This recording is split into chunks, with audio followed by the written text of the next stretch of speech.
Hi everyone, it's me. Welcome to Goddess Diverse Tarot. My name is Kissy, and today I wanted to do a reading for the collective. Now, as you can see, I have all my cards mixed up, and I did it on purpose because I kind of want to do, I guess, what you can call a freestyle reading, right? I've learned that sometimes Spirit asks you to do things that are not part of your way of doing things. So it helps to use a creative flow anyway. So before I start with the cards,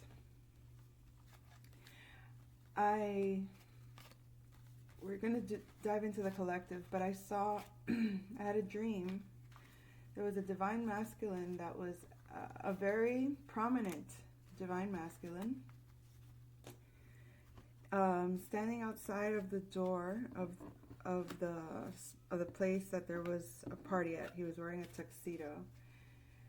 He was rather sad, and when a divine feminine walked out, she saw his face really sad. She held his face, and they didn't exchange any words, but there was an understanding that he was in pain. And then this other masculine, younger masculine, comes along. Looks like a messenger, or just like, I don't want to say like a random, but just someone that doesn't know neither of the people that were there. But even the person, the prominent masculine, just because of his recognition in public, this person just felt like he knew him and started to talk to him, and implying almost like if his sadness was because, like he was lovesick or upset that he couldn't be with his lover. And his lover was, in fact, another prominent figure in society, well-recognized, wealthy men, both in their own right very successful. So it was almost like the messenger was implying that their sadness, or that what was looming over their head, was a sadness over not being able to be with this person because of their, they had to like either keep their relationship hidden, or the relationship had to end out of fear of it coming out, or something like that. But basically that's what he was implying. Even though he was saying it, this divine masculine was not, he was polite, but he wasn't speaking at all. I don't think a word ever came out of his mouth. He literally just, like, his eyes spoke loud, meaning you could feel him very deeply. And his, he would just kind of like nod and smile. So I couldn't tell whether or not the woman was aware that either he was acknowledging it as a truth, but it's like you could see the image of the other divine masculine that was also at this event, but was like at a distance, or was it just wasn't in the close proximity. But the woman could kind of get the gist of what this messenger was saying to this man, that he was referring to, and he might have even mentioned the other man's name. So when he did that, it was never validated as true by this man, but it was never denied either. It was almost like he anticipates rumors, he expects it, even that it's part of the lifestyle, and he allows individuals to believe what they're going to believe anyway. So he doesn't deny or affirm anything, but what was in true factual was that this man looked upset and it looked like a private connection that he has with someone that he loves dearly, like a longing or a missing. And that woman, he then put her up on a like on the ledge of this. It was like a. It wasn't a fountain, but it was like the centerpiece of the in the where this party was. There was this structure in the center of the, what would you call that? Like the front lawn, right? And so it had a ledge, and when he put her up on that ledge, she was safe. I mean, but the ledge was kind of narrow, so she had to like really stand straight up against that wall. And I don't remember when this happened, when he put her there during the conversation, that when the messenger was like, hey, so, why don't you just, forget what people think. Go out with him. Just tell him. Let him know. Blah, blah, blah. Like, it was that kind of stuff. Like, he came across as that type of guy, just very youngish, young-minded kind of stuff. But it was under, like, this supposed knowing. Like he's in on it, like he knows what's going on, or like he's really in the know of what's going on. He just feels so, it's not that he is any of that, he's just so I guess that personality that just wants to come and be your buddy, even though you're not, even though you never met, but it's just somebody that's, you could tell that he wasn't in the same league as this divine masculine. He also was no part of him. But this divine masculine is so classy. He's so elegant. He's so wise. What's the other word that I was thinking of? He has this air of him where he doesn't make people feel bad.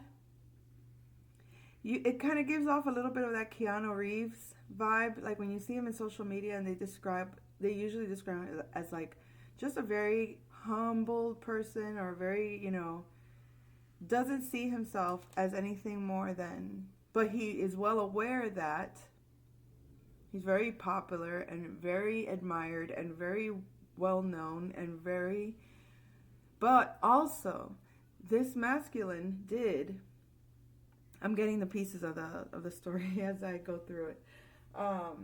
He also went up against some people that wanted him to participate in certain things, like to invest, like this is going to be a lucrative idea, you should join us, or participate with us, do this. And in that process, he got insight that there was some nefarious things going on. Now, again, like, he's not the type of person to snitch or to, make gossip. He can hold people's secrets. And that's the thing. Because he can hold people's secrets, he knows a lot. And he's in the know of a lot of things. This divine masculine is in the know of a lot of people's business. This divine masculine really does get invited into things that most people don't get invited into. He's involved in circles that not everyone has access to. And so he's earned that respect, that admiration, that love, that loyalty, I said respect, right? Okay, yeah. So, but because he can hold and not divulge everything he knows, because it's not his business, period. It has nothing to do with morality or virtue. It's his own integrity of be and let be. And now, another thing is, his integrity does not allow him to see something being done harmful to an individual, to a specific individual kind of thing. In other words, people want to do their schemes and it's hurting, maybe like it's manipulating systems to their advantage, kind of stuff. I don't think he'll care very much. People are involved in interpersonal relationships that are crazy, weird, and odd, or whatever the case might be. He's not interested in that. The personal scandals, the personal, he, like, that's not his business. That, it's like, whatever you do, you, I don't care. Even though he's aware of stuff, but he's not involved in it enough where he feels compelled to be like, hey, this person is doing this to you and this person is doing that to you. He's like completely out of it. But in one situation, a business deal that he thought was lucrative, he wanted to invest in it. But when he realized that it was shady, he just said no thanks, moved on to the next, basically, venture that he wanted to do or whatever, like didn't give it too much thought. Well, eventually those people got caught up. They had to fight this in, like, legally and defend themselves legally. Well, he gets called in to speak and just say what he knows. Somehow his name came up and he got involved in this case that has nothing to do with him. But because he's an integrity and he's not about to put his neck out for anybody, like, he's not going to take on a responsibility that wasn't his. He has no loyalties in the sense that he's going to protect certain people's lives, especially when they're not involved with each other's personal lives anyway. This isn't like his best friend that they've, gone through everything together. At that point, he may consider protecting his friend.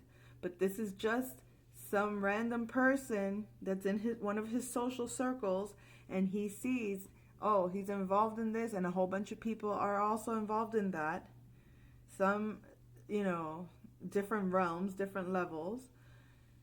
And so because of that, he doesn't feel like it's his place to protect anyone. Like, he doesn't want to be caught up. Well, so he spoke up and just said what he knew. He didn't give anything extra. Did you know they were doing it? Yeah. Did you participate? No. And who informed you of that? This person. And why did what did they tell you? This thing. And so he just gave the facts as he knew them, without any other effort, like no personal, like he wasn't instigating or trying to divulge, more suspicion.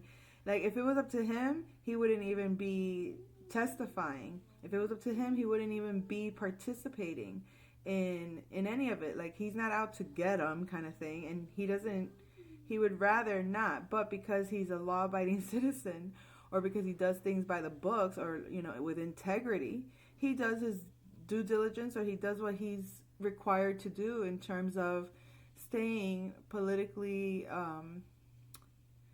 out of any debates, trying to just do the right thing, you know what I mean, by the legal system, so to speak. Anyway, so there was something else about this. Okay, so the girl on the ledge, she starts calling, like, she had this thing where she wanted the messenger guy to leave because she wanted to talk to him. She kind of wanted to console him, or she wanted to she wanted him to trust her to tell him, or to tell she wanted him to trust her to tell her what was really going on, because she didn't really buy the story about the guy thing. But he got I guess, like, distracted, or he got moved over or something like that. Like, he kind of walked away, stepped away to do something else. And she was kind of staying there on the ledge. So she's like calling out his name. And it could be a Leo sign, by the way, a fire sign. But she was just calling him, and because she wanted to get down from the ledge. And she didn't want to jump down because it was kind of like, it was at least 6 feet high. So she kind of just stood there like, hello, can you come get me now? Can you get me down from here? And so he did. He came back, he grabbed her, and he pulled it down. But that was it from the dream. As far as the dream was concerned, that's the clip that I was given. And that's the backdrop to what the information that I got was. Oh, there was another thing. Jeez.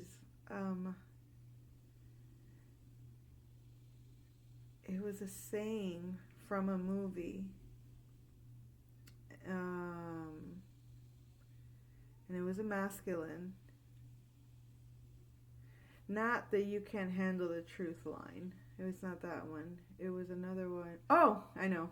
All right, this one is funny because I love this movie. Back to the Future, Doc, when he gets when they're in the parking lot testing out the car, right? He goes, "They found me. I don't know how, but they found me." So that there could be a divine masculine that is recognizing that either he got found out, or on the spiritual level, this could be, someone kind of broke the code on them. But on the physical level, it could be as simple as some crazy ex-girlfriend found out where they live, some government agency found out where they live, some person they owed something to found out where they live. So I didn't get the impression that this was a divine masculine. This is more like a karmic masculine freaking out. They found me. I don't know how, but they found me. So that was it. All right. And another thing. Oh, geez. There's a lot of messages.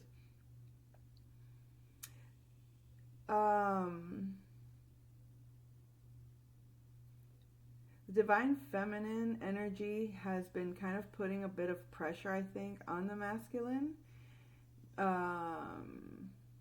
Basically kind of pushing him to take action. Because the song that came out was, this is 90s freestyle music. And the song was, I wrote it. I put it in my computer, but I don't want to check now. What was the song? Oh my God. Was it Taylor? No, it wasn't Taylor Dane. It was a group.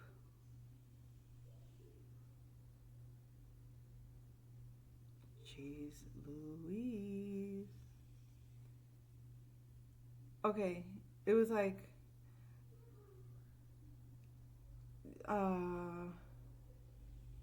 OMG. I really want to check. Oh, my phone's here. Hold on. I have to check.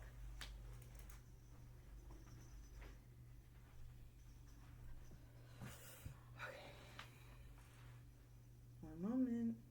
See, because I can't. Because then I won't be able to focus on what I'm doing, because my brain is going to be like buzzing to remember this information. Where is it? It should be right here. This one. Oh, here it is. Okay. Oh, okay. It was "Show me you really love me. Actions speak louder than words." Show me you really love me. Actions speak louder than words. All right. And then the one from the masculine to the feminine was, he says, "I remember when we first started, you looked at me and you were brokenhearted." That is Stevie B. Spring Love. So, I feel like the masculine is really reminiscing about how they met. He's reminiscing about, the newness of the love, and how it had to end. And then realizing, and that's like that dream with that prominent man, divine masculine, he was kind of like, you could tell he was longing for this love. He's really contemplating how it started, how he's looking at the entirety of the story, how it played out. So now he's come to this like head-on, face-to-face moment where he has to see what it is that he truly wants and how he wants to have his steps divinely ordered by the Most High. Because if he doesn't do that, it's like his clean slate that he's worked to establish will not feel as safe if he doesn't feel that it's divinely guided.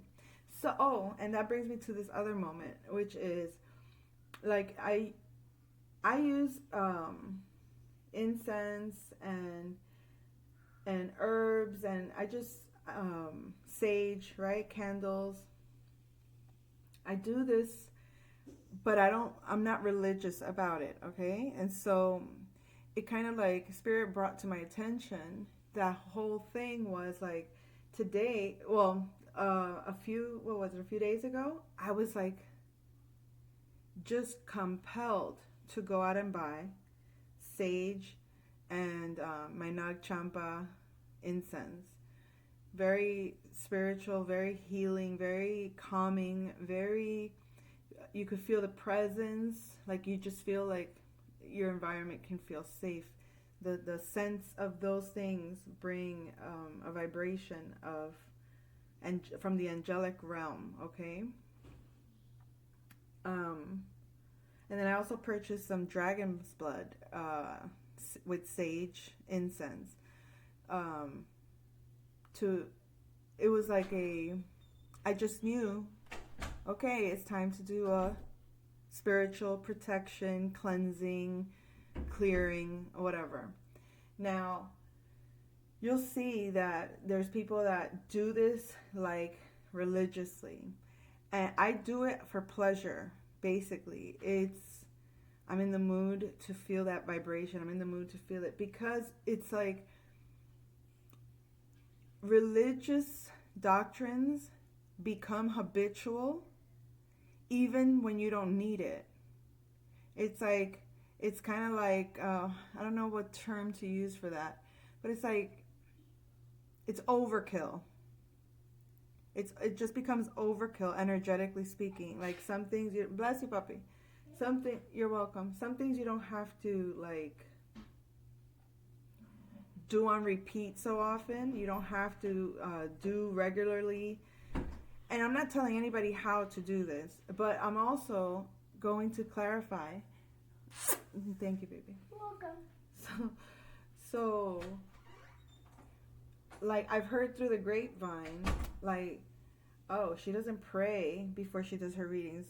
You don't know that I don't pray before I do my readings. And what is prayer for? I'm not here to pray with you. Like, this isn't religious for me with you in the sense that you have to align to me based on a religious practice. I'm not going to impose my prayers onto you. But then I started thinking, like, some people are inspired by that. Some people don't live in a realm where reverence for God is accessed. And so some of these channels provide individuals that watch the ability to tune in. It's like a sermon. You tune into, your connection to God, and you just feel a certain sense of peace. So I thought about it, and I was like, man, I should do that, right? In the sense of like, you would think, what is the appropriate thing to do? But I was like, no, wait, this is my personal thing. Before I do a reading, I do what I need to do spiritually to get aligned, to get the most high message. By that I mean the most truthful message that I can gain from Spirit. The most free thought that is source aligned, or that is source, if anything, right? So when I say that, and I set my intention, and I protect my intention in my space, by the time I come online and I say, okay, I'm going to do a reading, here it is, that's my way of not imposing my personal my personal practices onto anyone. I just want to come on here and give the message to you, the listener, whoever is aligned to this, the most clear channel that I can provide for you in terms of tuning into what the energy frequencies are and what the spirit realm is expressing, so that when you go about your day, you understand what is the narrative that's going on in the spiritual realm, in the collective, what is the vibrations of the divine masculine and feminine, and from there you can take on those perceptions, or from there you can kind of see through your own projections where it applies. But ultimately, those storylines apply to your human experience wherever you are on your journey. So, I think that's enough of that. But yeah, I did, debate, I guess you could say, oh, maybe I should pray online in front of, and I'm like, no, I don't think it's necessary. I think there's so many beautiful channels out there that do have their, religion, and, I'm not here to impose any religion on anyone, but I'm also not here to be judged for how I do what I do, right? Because in a sense, my religion it's holistic, in the sense that it's not bound by a religion. It's not bound by a racial thing. It's not bound by a gender thing. It's not bound by any dualistic perspective. It is truth, I believe. If I had any religion, if I was to, that's hilarious, because I also talked about not how you can't be pegged. You can't be like put into a category. And I think that's the key, that the matrix, whatever, or algorithms would love to say, okay, this is now a religion.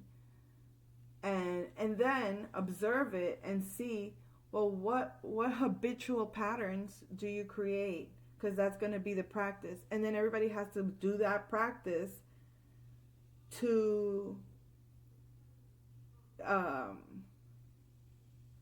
abide by the rule of that religion, which is how to connect to that, to source through that channel or through that means. I'm not comfortable with that idea, because the reason being that we all evolve in our own unique ways, and we all understand, and there's no better way to do something than to do it your own way. Like, just like your education, your relationships, just like how you do the work that you do. You can get trained at a company, and basically understand that you have the manual of this is the expectation of you. As long as you meet this criteria and you don't cross these boundaries, as long as you produce these results, period. From there, figure it out however works best for you. That's how it should be. It should be, as long as we're going to show you how we do it. We do it this way. We produce the results like this. This is a criteria we meet. Under no circumstances can it be below this standard. And then from there, these are the boundaries we are definitely not crossing. This is what we absolutely will not do. And when you have that, and then you have a set of steps. Step 1, this is what we do. Because if you do it consistently every day, you're going to get the same results. So, if that's what you're doing with your spiritual practice, it becomes monotonous. It becomes something that you're doing out of habit, but you're not mentally or emotionally present to participate in what is actually connecting to source. Because you're seeking to connect to source via a channel that you did not create via a pattern that is not invested or thank you, son. I love you so much. I love you so much too, puppy. Hold on. I like your readings. Oh, you do? Yeah. Thank you. I want to give it a like to right now. Because I want you to get your first golden button. Oh my God, my first golden button. I can't believe this. Look at this generation. How does he even know about this stuff? You know why? Because he watches YouTube all day long. Yep. That's hilarious. Okay, there, puppy. It's open. Enjoy. Oh, you can have a piece of bread. All right, well, thanks. You're welcome. Okay, mwah. So, oh jeez, where was I? This is all the time. Oh yeah, you can't create a channel to God. You can get guidance from others, some sort of like map, but once you reach those certain levels of awarenesses, then it's up to you how to configure that information to produce the results for you in a way that is more natural for you. So I could tell you meditate first thing in the morning. I could tell you do some yoga and tune into your body very deeply. I could tell you take very deep breaths and allow your body to decompress. I could tell you whenever you feel spiritually icky, take lots of baths, add some salt into the water. I could tell you add some rose petals to elevate your mood. I could tell you to play some 528 hertz music to get you there. But if you're doing these things like a quick fix, all right, I'm going to do this, do that, do that, but you don't have any connection, emotional tie or mental calmness with it, or where you just like meld yourself into the vibration, there is no way that what I've given you for connecting to God, to hear your inner voice, the one voice within you, your intuition that guides you through spirit, through the most high truth, to move in accordance with that alignment. There's no way you're going to get there my way if you're not aligned to my way. And nobody says you're supposed to be aligned to my way, but there are people that are more aligned to my way than not, in the sense that a lot of people have the intention to connect to Source. A lot of people have the willingness to connect to Source. A lot of people have the openness to receive God, right? To receive the truth. And then from that point, how they're willing to construct their life, their thinking, their feelings around that in order to protect it, in order to tap into it, in order to hear it, feel it, see it. What do you have to do? You have to really close yourself out from the noise of the outside world in order to be in that space.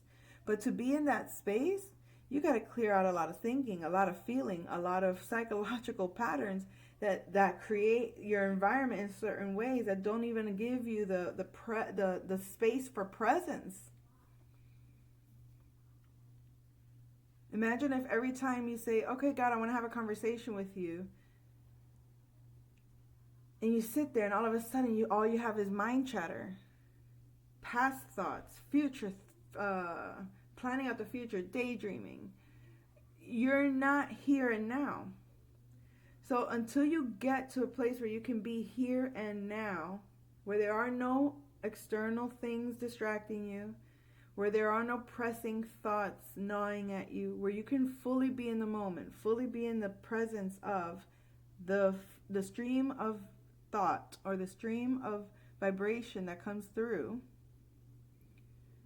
or frequency that comes through to give you a certain vibration that feels like, I'm in this space. It's almost like getting into a pool of water that is just the perfect temperature for you, under the perfect circumstance. You know what I mean? Like, if ideally you were to step into a pool, what is it that's going to make you the most comfortable? Some people are not comfortable stepping into a pool because they fear it might be too cold. They fear it might be dirty. They fear it might have too many chemicals. They fear being in a bathing suit in front of people. They fear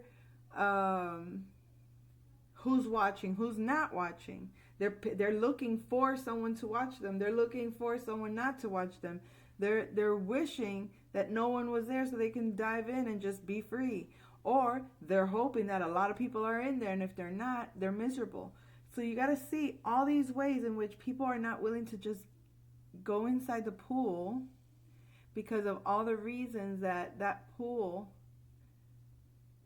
they've created all this around them before they even go in. So if you're afraid to go in to the pool, which is source, right, in this analogy, is basically do the walkthrough. The walkthrough is a practice. The walkthrough is establishing your own religion, establishing your own way of connecting to God. Because once you do connect to God within yourself, there's no way you cannot connect with God that is in all. God is in all things, in all individuals. God is in everything. The thing is, if what God is in, like let's say a person, right, that is shut down, hateful, resentful, they've created such a shell you cannot see God in them. Even if you see God in them, the reflection would be that the resistance or the distance between you and that individual on that spiritual level, even if you recognize it, it's just a spark that even they don't see yet. So until an individual sees it for themselves, you can't see it. It's almost like, okay, so I see this spark in you, I see this light in you, but if you don't see it in you, there can't be an interaction from that light space. I have to interact with your darkness. And that's fine from a distance, right? But anyway, wow, I really went out there. Okay. Let's see how this is going to play out. Let's see what's going on in the collective. Let's see what the storyline is, the narrative. What do we see coming through, Spirit? Sorry for the shaky table. I know that must be uncomfortable, so I'm going to get something to put my computer on. And let's see what we got here. Alright, so we got someone that's not very happy. This could be a Queen of Coins in reverse. This is someone that's not comfortable. They're not content with their reality. They're defensive. So this man used to be happy, but something made him unhappy. And that something that made him unhappy is this Queen of Coins in reverse, who is looking at him like if he's defensive. She's looking at him backwards because he's actually not defensive. So she feels that he's blocking her out or protecting his space, but he in fact is not. Someone wants to give an offer of justice. someone wants to, this could also be, I don't know why I just heard like a news outlet might want to pay the courts for some private information. Oh my Lord. This is taking a turn. Yeah, so we got some sealed records that quite possibly, I feel like this is I don't know why, honestly, I heard a news outlet is wanting to pay a court individual to release some records.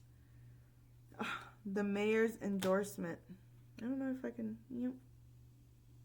the mayor's endorsement.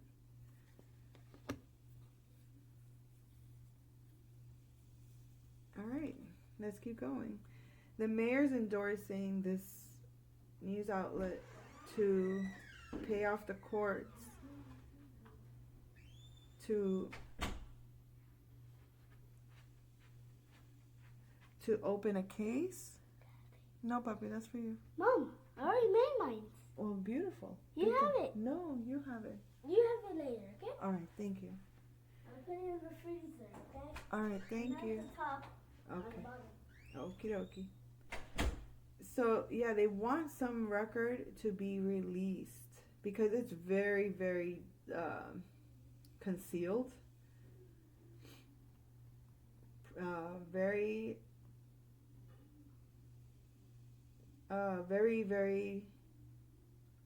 like a case that has been closed. I think it has to do with a relationship an individual has. I don't know why anybody would care about someone's divorce records.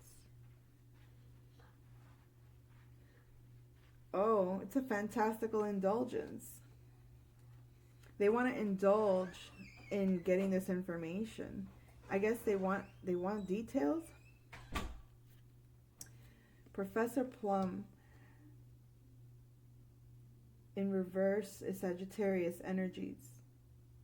So it could be a Sagittarius or about a Sagittarius person.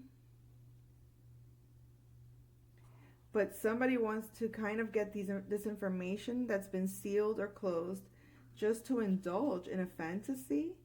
What could this be? They want to figure out what something is. Again, look, the candlestick came out twice. This is my first house, seventh house access. This is about the self and others.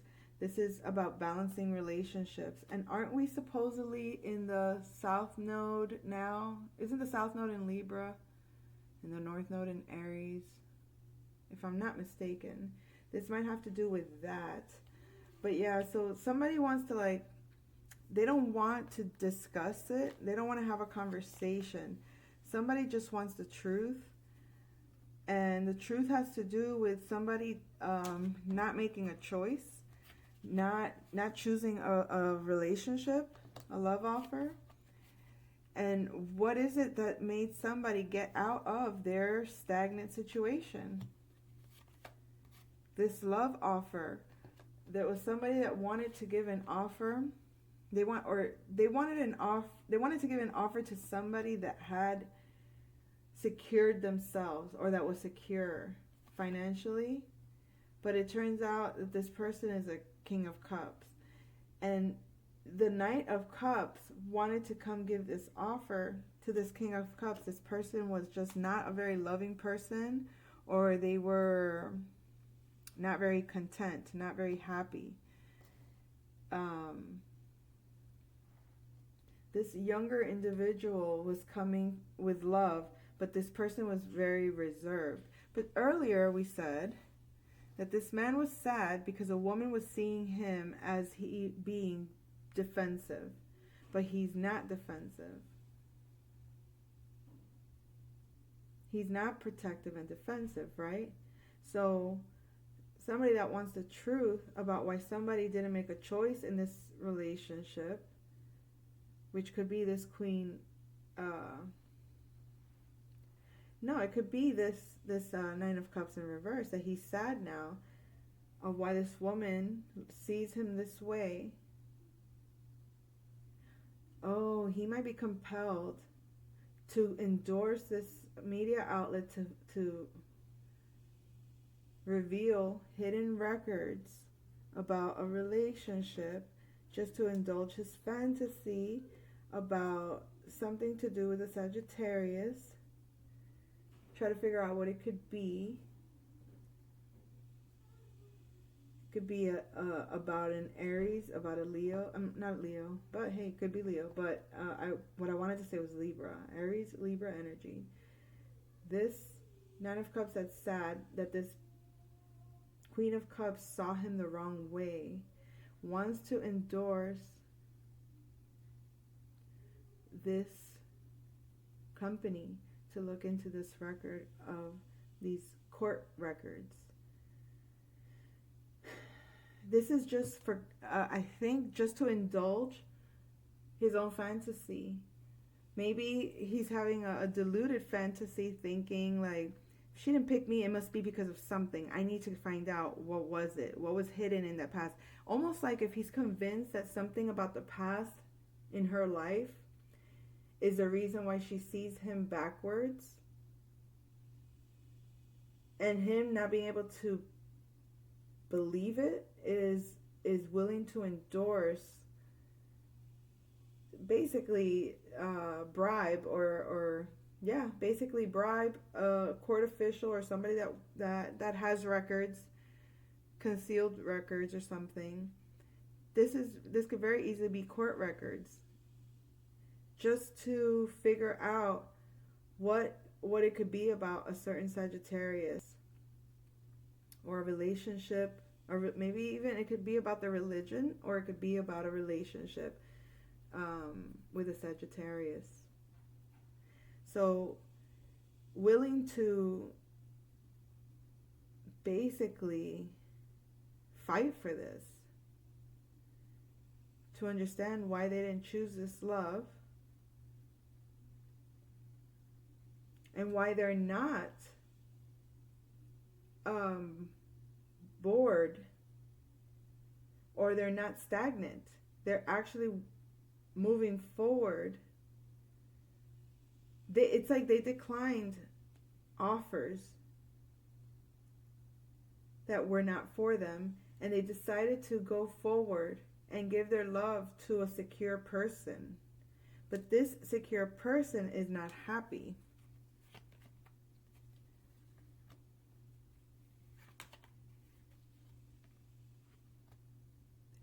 I feel like their unhappiness has to do, this Four of Cups that's holding on, I think it has to do with recovering from their health.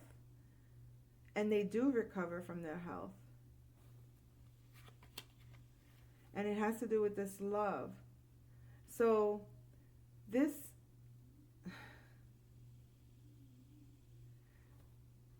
man could be a Pisces, the one that is upset or sad that this woman, Queen of Pentacles, didn't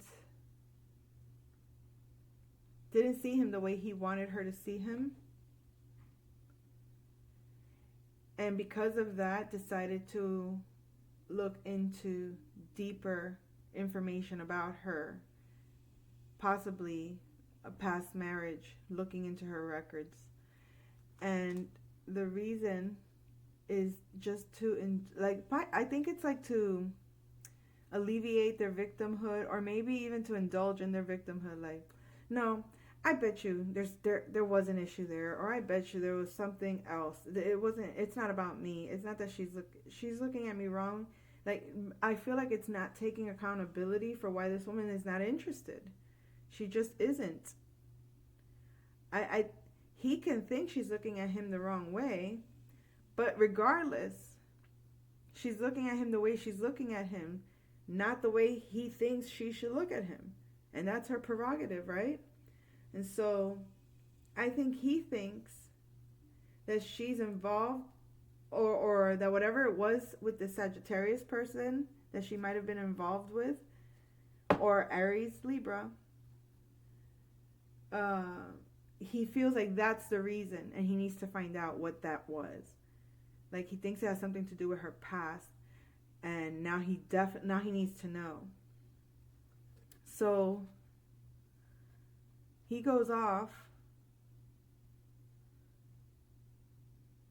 to discover what this was about. Why didn't she choose me? Why didn't she give me this love? Why did she move away? Why did she give her love to this other person that has a reputation of being, I guess, stubborn, cold, or greedy even? Like very selective, very private. But this man that this Knight of Cups is going towards isn't feeling well, and that's probably why he's reserved and holding on to what he has until he recovers. And I feel that this Knight of Cups heals this King of Cups by bringing them strength. Yeah, that love turns this Four of Pentacles into an Emperor. It gives this King of Cups energy and Emperor energy. It elevates him. It makes him feel strong and powerful and in charge again. Yeah, once he's Emperor, it completely ends all conflict, and he ends up getting Ace of Pentacles, a new opportunity. Because the judgment that was called, there was no judgment called on this Page of Swords. So because this king, okay. Oh Lord, all right. So the storylines are, you have there's a karmic masculine Pisces that's obsessed with this Queen of Pentacles, because she rejected him and he doesn't like her perception of him.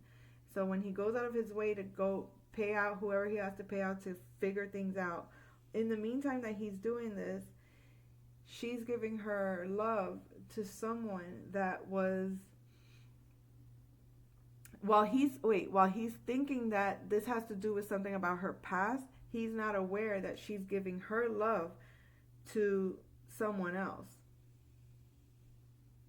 She's giving her love to this King of Cups that's in reverse. But that love that she's giving him is making him strong and is making him open again to love, to the point that he becomes the Emperor and ends a conflict. The conflict ends when he becomes Emperor. Everything ends, because the new beginning is going to show that no judgment was called on him for speaking the truth.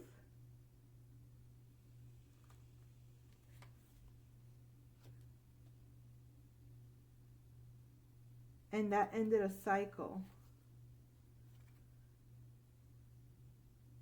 And he says, I know I made a mistake. So tying it together, Divine Masculine, there's a karmic masculine that has been trying to figure out this Divine Feminine's energy from the past, trying to dig into her past, because he's assuming that it has to do with her past partnership, that she rejected him.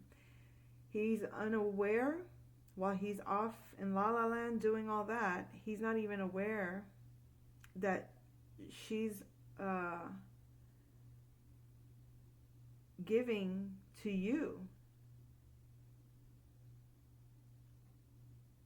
And you may have been in a position where you were holding out, or you were not sharing, or you were just kind of staying, I don't want to say stale, but it's like just holding on to what you have so you don't keep losing out, but you weren't gaining anything either. And that could have caused you illness, or that could have been because of the illness. But regardless, this love offer is what gave you the strength to open up to love for some reason. and allows you to become this emperor, going from a king of cups in reverse to an emperor. So you healed, and then your healing put an end to a conflict. And I guess that conflict is the conflict, I think, from the beginning in this reading has been why this Queen of Pentacles rejected this Pisces energy. That's it. That's the conflict. It's this one person that couldn't accept that the Divine Feminine didn't want him, went on a witch hunt to figure out about her past, or is willing now to bribe individuals just to get information about her past, completely on the wrong trail, completely looking elsewhere, not recognizing that the facts are that she's been sending love to you, giving love to you, putting her energy into giving to you, and that allowed you to heal, to become an emperor. That's why you're producing now. That's why you're seeing results of your manifestation. It's like, yeah, you had those 4 of coins. Well, now you got 5 coins. But you're seeing it. You might still be struggling, or you might still be not where you want to be quite yet. But at least you're seeing the result of that love helped you produce something tangible. You saw that you elevated to emperor status. You saw that your heart opened up. You saw that you got strength from this love, and it produced tangible results. So there was no judgment about this truth. Like, you can't say anything about it. You can't. I mean, it's like there's nothing to say. There's nothing to judge. The truth came out with the Page of Swords. And now that cycle can completely end. And someone is saying, I know I made a mistake. This could be whatever you're saying, Divine Masculine, to the Divine Feminine. Because remember, while she was giving energy to you, you were just kind of there. Not really. There was, as far as the Divine Feminine was concerned, she was just doing her part, not really knowing what was going on. And now this new beginning comes. And this new beginning is really going to teach, it's going to teach about individuality. It's going to teach about learning the self, the emotions of the self, to embrace the Empress fully. So this new beginning that you're being given, Divine Masculine, is to really learn who you are emotionally through your Empress. Right now, you're not moving on this. With the Queen of Wands in reverse, I feel like you're not very passionate about doing this, or maybe your spirit, or maybe spirit has held back your passion. I need to focus on my healing. So it's almost like spirit is not letting you move forward yet in terms of this Empress. It's like they're letting you know, yes, we're giving you this new beginning. We're going to give you this opportunity to heal with this Empress so that you can learn yourself deeper. But we need to hold you back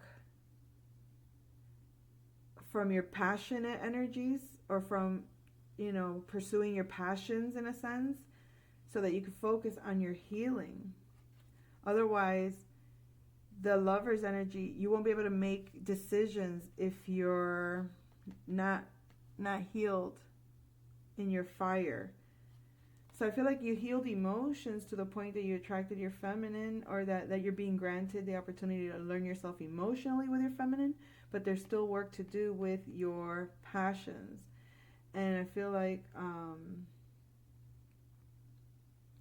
once you do, things will actually be you'll start to see opportunities. I think that'll be when you start to see opportunities coming in, offers, like you're getting a lot of attention, like you're magnetizing a lot of opportunities, you'll know that you've balanced out your sexual energy with your divine feminine.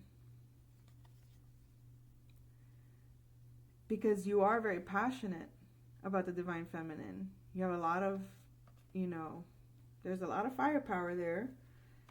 It's just to embrace this Empress is going to require spirit to, I guess, slowly build you there.